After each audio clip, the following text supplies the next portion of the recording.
Guys ये movie एक couple की रियल स्टोरी पर बेस्ड है जो वो बड़े से डेजर्ट में घूमने के लिए जाते हैं लेकिन वो वहीं खो जाते हैं। सो मूवी की स्टार्टिंग में हम यहाँ एक कपल को पहाड़ पर क्लाइंबिंग करता हुआ देखते हैं, लेकिन तभी उस लेडी का पैर फिसल जाता है। अब हमें फ्लैशबैक में 72 घंटे पहले का सीन दिखाया जाता है और हम यहाँ डेविड और लूसी नाम के एक कपल को देखते हैं जो कि वो गर्लफ्रेंड और बॉयफ्रेंड हैं। वो दोनों एक अरब देश में वेकेशन के लिए जा रहे हैं। डेविड प्रोफेशनली एक लॉयर है और उसके लाइफ में बिजी होने का अंदाजा आप यहाँ भी लगा सकते हैं। अब जल्द ही वो दोनों उस अरब कंट्री में पहुंच जाते हैं और वहाँ एक शानदार होटल में वो लोग रुकते हैं। नाइट के डिनर के लिए लूसी पहले टेबल पर पहुंच जाती है और डेविड को आने में थोड़ा टाइम लग रहा था। इसी बीच दूसरी तरफ बेन नाम का एक आदमी लूसी को अकेला देखकर उसके टेबल पर कोई इस कंट्री का डिश भिजवा देता है, लेकिन तब तक यहाँ डेविड आ जाता है और वो जो वहाँ टेबल पर शख्स था वो ये बात जानकर कि लूसी अकेली नहीं है यहाँ से वो चला जाता है। डेविड जैसा कि एक लॉयर है तो उसे ये बात पता चल जाती है कि कोई उसकी गर्लफ्रेंड पर चांस मारने की कोशिश करने वाला था। डेविड यहाँ लूसी को आज शादी के लिए प्रपोज करने वाला है। वो इसी शानदार मौके को देखकर उसे शादी के लिए प्रपोज करता है और लूसी काफी खुशी से उसका प्रपोजल एक्सेप्ट भी कर लेती है। अब इसके बाद में हम नेक्स्ट मॉर्निंग में देखते हैं जहाँ ये दोनों ओपन डेजर्ट में घूमने जाने वाले थे, लेकिन इसी बीच डेविड के ऑफिस से फोन आ जाता है जिससे कोई इंपॉर्टेंट मीटिंग अटेंड करने के लिए डेविड घूमने के लिए अब नहीं जा पाएगा। लूसी इस बात से काफी नाराज और गुस्सा हो जाती है क्योंकि डेविड हर समय हमेशा अपने काम को ही प्रायोरिटी देता है। खैर डेविड लूसी को अकेले ही घूमने जाने के लिए कह देता है। लूसी जब प्लानिंग के हिसाब से जिस वैन से घूमने जाने वाली थी तो वहीं पर उसको पिछली रात वाला शख्स दिखाई देता है। उसे देखकर लूसी उसके पास में जाके उसी बात के लिए बातें करती है।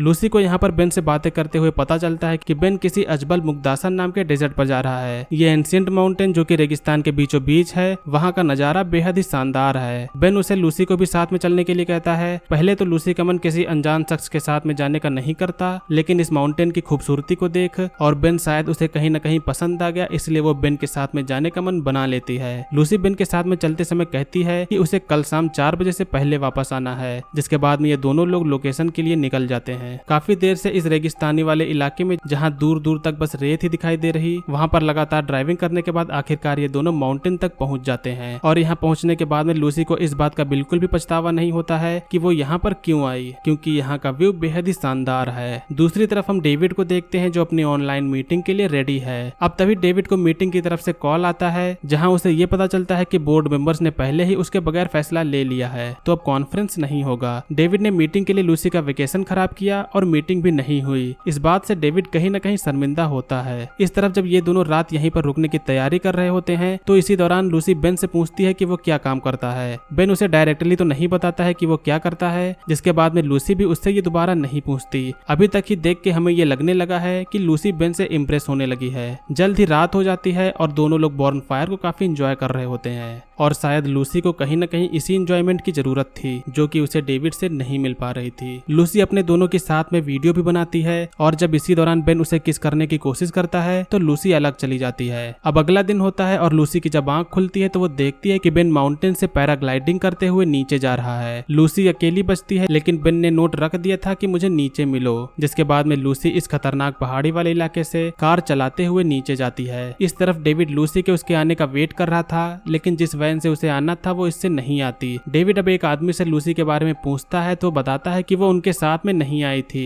डेविड अब सोच में पड़ जाता है कि आखिरकार वो कहाँ गई होगी। दूसरी तरफ अब जब लूसी नीचे पहुंचती है तो वो बेन से काफी गुस्सा थी क्योंकि उसे अभी तक वापस पहुंच जाना चाहिए था, लेकिन फिर भी अब दोनों लोग वापस जाने के लिए अब यहाँ से निकल जाते हैं। बेन कार में एक म्यूजिक सीडी को चला के कार को चला रहा होता है और कुछ दूर तक चलने के बाद में लूसी को इस म्यूजिक से इरिटेशन होने लगती है, जिसके बाद में वो इस सीडी को बाहर फेंक देती है। बेन अब ब्रेक मारता है और वापस सीडी लेने के लिए चला जाता है, लेकिन उसके ब्रेक मारने के चक्कर में कार के जो पहिए थे वो रेत में धंस जाते हैं, जिसके बाद में वो पहिए को रेत से निकालने की काफी कोशिश करते हैं, लेकिन ये तो यहाँ से निकलने का नाम ही नहीं लेते। दोनों लोग काफी कोशिश करते हैं, लेकिन जल्द ही इन्हें रियलाइज हो जाता है कि बिना किसी हेल्प के ये ठीक नहीं होगा। बेन लूसी को यहीं कुछ देर रुक के रात में मदद के लिए यहाँ से चलने को कहता है, लेकिन लूसी को देर हो रही थी जिससे वो अकेले ही यहाँ से जाने लगती है। इस तपते रेगिस्तान में जहाँ बस रेत ही रेत है, वो थोड़ा सा पानी लेके यहाँ से निकल जाती है, लेकिन कुछ ही दूर जाने के बाद में उसका जब पानी खत्म होने लगता है तो वो वापस लौट आती है। इस तरफ डेविड भी हर जगह लूसी की पूछताछ कर रहा था, मगर जब कोई भी सहारा नहीं बचता तो वो बाद में पुलिस के पास जाता है। पुलिस उसकी प्रॉब्लम सुनती है, लेकिन इस आबादी वाले इलाके में उसे जल्दी ढूंढना तो थोड़ा मुश्किल है, और खास तौर पर जहाँ किडनैपिंग के मामले आम हैं। दूसरी तरफ अभी तक लूसी को बेन पसंद आने लगा था, जिसके बाद में दोनों लोग मस्ती करते हुए सड़क ढूंढने के लिए निकल जाते हैं। इस रात में काफी तेज रेत वाला तूफान आता है और दोनों लोग एक दूसरे को सहारा बना बनाकर किसी तरह इस तूफान को सर्वाइव कर लेते हैं। जिसके बाद में हम अगले दिन का सीन देखते हैं। लूसी जग कर देखती है कि उसके कुछ ही दूर पर सड़क है जहाँ पर कई गाड़ियां निकल रही हैं। दोनों लोग इसे देखकर बेहद खुश होते हैं। जिसके बाद में वो दोनों लोग जल्दी से भागते हुए उस रोड की तरफ जाते हैं, लेकिन उनकी खुशी अब दुख में तब बदल जाती है जब वो देखते हैं कि उनके और रोड के बीच एक गहरी खाई है। उनके जस्ट कुछ ही दूरी पर लोग हैं। बेन उन्हें यहाँ से चिल्लाकर बुलाने की कोशिश करता है, लेकिन वहां तक आवाज बिल्कुल भी नहीं जा रही थी। इतनी ज्यादा धूप में जहाँ इनके पास में पीने के लिए बिल्कुल भी पानी नहीं है और काफी देर से न खाने के कारण दोनों लोगों की हालत भी खराब हो चुकी थी। अब इसके बाद जब कोई रास्ता नहीं बचता है तो दोनों लोग इस पहाड़ी को उतरकर पार करने का प्लान बनाते हैं। इस तरफ डेविड ढूंढते हुए आखिरकार उसी ओल्ड मैन के पास पहुंच जाता है जो लूसी से मिला था।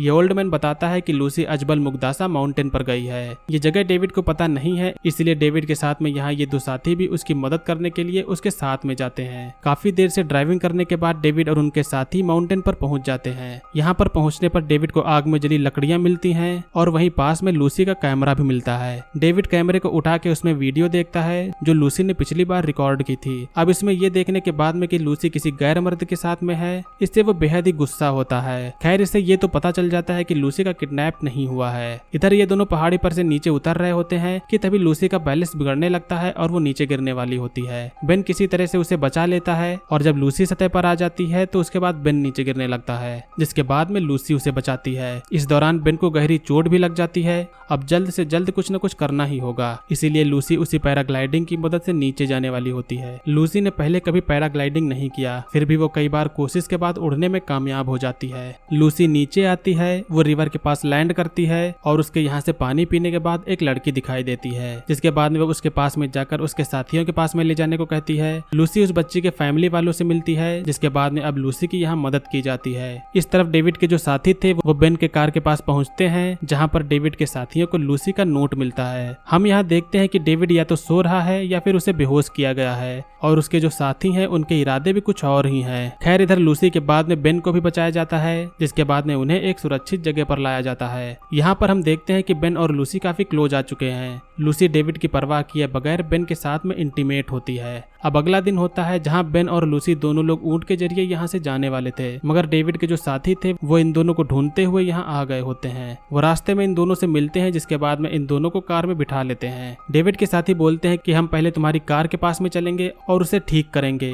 लूसी और बेन को भी ये ठीक लगता है, जिसके बाद में वो बेन की कार की ओर निकल जाते हैं, मगर इन दोनों को क्या पता कि इन शख्स ने डेविड को भी पीछे किडनैप किया हुआ है। वो इनकी कार के पास में यहाँ पर पहुंचते हैं और यहाँ पर बाद में हमें ये पता चलता है कि ये दोनों किडनैपर्स हैं और डेविड के साथ में इन दोनों को भी किडनैप करके इनकी तस्करी करने वाले हैं। कुछ देर में यहाँ पर इनका डीलर आता है जो इन तीनों को खरीदने वाला था। ये शख्स इन तीनों की बोली कम लगाता है, जिससे जो डेविड के साथी थे वो नाराज हो जाते हैं। अब इसी के बीच कुछ यहाँ ऐसा होता है कि दोनों पक्षों के बीच फायरिंग शुरू हो जाती है। एक के बाद एक लोग एक दूसरे को मारने लगते हैं और लास्ट में जो शख्स बचता है उसे बेन गोली उठाकर मार देता है। अब यहाँ पर सभी के मर जाने के बाद में अब ये तीन डेविड, बेन और लूसी बचते हैं। अब इसके बाद में हम देखते हैं कि लूसी डेविड के बजाय बेन के ज्यादा क्लोज है। डेविड कार को निकालने की कोशिश करता है पर लूसी कहती है कि इससे कुछ नहीं होगा, हमने ये पहले काफी ट्राई किया है। अब तभी बेन कहता है कि कार के टायर की हवा निकाल कर करो, ये निकल जाएगी। ये बात सुनकर लूसी बेन से पूछती है कि जब तुम्हें ये बात पता थी तो पहले क्यों नहीं बताया। बेन कहता है कि मैं तुम्हारे साथ कुछ पल बिताना चाहता था,